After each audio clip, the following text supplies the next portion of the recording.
One day, out of the blue, someone asked me, "Does your church still teach about the second coming?" I naturally answered, "Yes." Then God reminded me that the second part of my church's denominational name is a word that actually means anyone who is anticipating the second coming. So I mentioned that fact. That, of course, means that the hope of that glorious soon-coming event is in the minds of both Seventh-day Adventists and other-day ones. Then she asked, "What about those who aren't ready?" An interesting question. I didn't quite know how to answer. I wasn't sure if she was referring to a specific group of people or just humanity in general. I answered, "Well, it depends on why they're not ready.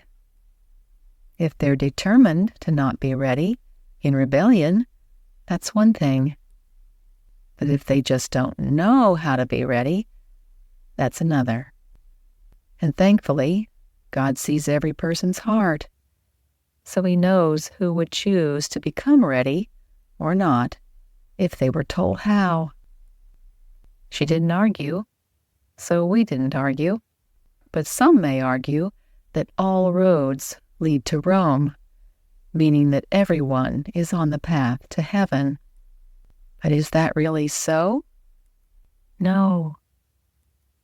There's only one way, by accepting our Creator as our Savior. That's how we can be ready for heaven. It's been said that the reason Christ hasn't returned to earth yet is because many people aren't ready yet. In His loving mercy, He's delaying, even for those who are currently rejecting Him.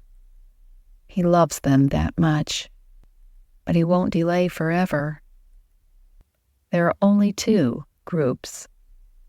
Are you and those you love among the ready or the unready? For those of us in the ready category, what makes us think so? Is it because we've not killed anyone or robbed any banks?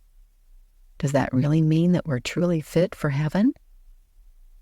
That's called pride and self-righteousness, and neither has a place in heaven. Pride is why Lucifer was evicted from there, and it will keep many people from ever living there.